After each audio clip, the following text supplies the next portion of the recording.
Friends అందరికీ నమస్కారం అండి. బీఆర్ఎస్ మాజీ సీఎం కేసీఆర్ సంచలన నిర్ణయం, బీజేపీ కాంగ్రెస్ కు బిగ్ షాక్ అంటూ లేటెస్ట్ అప్డేట్ అయితే రావడం జరిగిందండి. సో ఆ వివరాలు ఏంటనేది కూడా వీడియోలో తెలుస్తుంది. వీడియో జీరో వరకు చూడండి, అర్థమవుతుంది. మొదటిసారి ఛానల్ వస్తే తప్పకుండా సబ్స్క్రైబ్ చేసుకొని చూస్తున్నారు, కానీ లైక్ చేయడం మర్చిపోతున్నారు. వీటిని లైక్ చేయండి. తెలంగాణ రాజకీయ ముఖ చిత్రం మరోసారి వేగంగా మారిపోతుంది. ఎందుకంటే అధికార కాంగ్రెస్ పార్టీకి చెందిన మాజీ మంత్రి జీవన్ రెడ్డి ఈ నెల 20న బీఆర్ఎస్ తీర్థం పుచ్చుకోనున్నారు. అయితే సంచలన నిర్ణయం ఏంటంటే ఇటీవల కాలంలో అసలు కేసీఆర్ ప్రజల ముందు కావచ్చు, మీడియా ముందు కనపడలేదు. అయితే ఇప్పుడు ప్రస్తుతం అంటే కరీంనగర్, ఆదిలాబాద్, ఉత్తర తెలంగాణలో ఇక బీఆర్ఎస్ పార్టీ బీజేపీ బలం పుంజుకుండడంతో సో అక్కడ పార్టీని బలోపేతం చేయడానికి మొత్తం మీద వేలాది మంది తన అనుచరులతో కలిసి ఆయన బీఆర్ఎస్లో చేరుతున్నారు.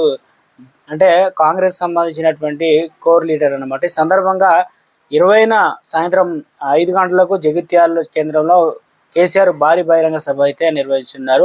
దాదాపు లక్షలాది మంది అక్కడికి సభకు చేరబోతున్నారట.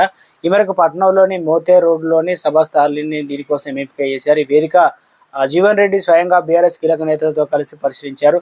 SKNR degree college grounds, Mothe road వంటి ప్రాంతాలు ఎమ్మెల్సీ రమణ, ఎమ్మెల్యే సంజయ్, మంత్రి కొప్పుల ఈశ్వర్లకు కలిసి సందర్శించారు. పెద్ద ఎత్తున జనం తరలి వస్తారని కూడా అందరూ భావిస్తున్నారు. అందుకే తగిన స్థలం కోసం వారు వెతుకుతున్నారనమాట. సందర్భంగా బీఆర్ఎస్ జిల్లా అధ్యక్షుడు విద్యాసాగర్ రావు అయితే మాట్లాడుతున్నారనమాట. కేసీఆర్కు సభకు మంచి ప్రజల నుంచి మంచి అనూహ్య స్పందన వస్తుందని, సుమారు లక్షల మందికి పైగా ఈ భారీ సభను సక్సెస్ చేస్తామని ధీమా వ్యక్తం చేశారు. కాంగ్రెస్ పాలనపై ఉన్న ప్రజల వ్యతిరేకత ఈ సభ స్పష్టమవుతుందని చెప్పేసి చాలా రోజుల తర్వాత జనం మధ్యకు కేసీఆర్ అనమాట. 2023 తెలంగాణ కాంగ్రెస్ పార్టీ అధికారంలోకి వచ్చినప్పటి నుంచి బీఆర్ఎస్ నేత మాజీ ముఖ్యమంత్రి ఇక కేసీఆర్ బయటికి రావడం లేదు. అప్పుడప్పుడు అక్కడక్కడ కనిపిస్తూ పూర్తిగా స్థాయిలో మాత్రం కేసీఆర్ ప్రజలు ఉండడం లేదు. మరోవైపు అసెంబ్లీ సమావేశాలకు కూడా ఆయన హాజరు కావడం లేదు. దీంతో తెలంగాణ ప్రజలు మరి ముఖ్యంగా బీఆర్ఎస్ శ్రేణులు కేసీఆర్ కోసం ఎదురు చూస్తున్నారు. నేపథ్యంలోనే ఈ నెల 20న తేదీన జగిత్యాలలో కేసీఆర్ బహిరంగ సభ అయితే నిర్వహించున్నారు.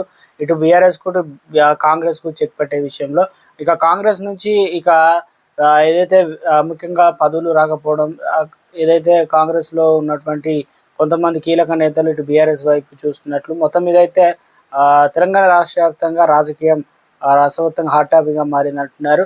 రానున్న ఎంపీటీసీ, జెడ్పీటీసీ లక్ష్యంగా మొత్తానికి త్వరలో ఇక తెలంగాణ రాష్ట్ర వ్యాప్తంగా ఇప్పుడున్న స్థానాల కంటే మరిన్ని స్థానాలు కూడా ఎమ్మెల్యే, ఎంపీల స్థానాలు పెరిగే అవకాశం ఉన్న నేపథ్యంలో ఇప్పటి నుంచే ఏ పార్టీకి ఆ పార్టీ రాజకీయ చిత్రత వ్యూహాన్ని అనుసరిస్తుంది అంటూ రాజకీయ నిపుణులు అయితే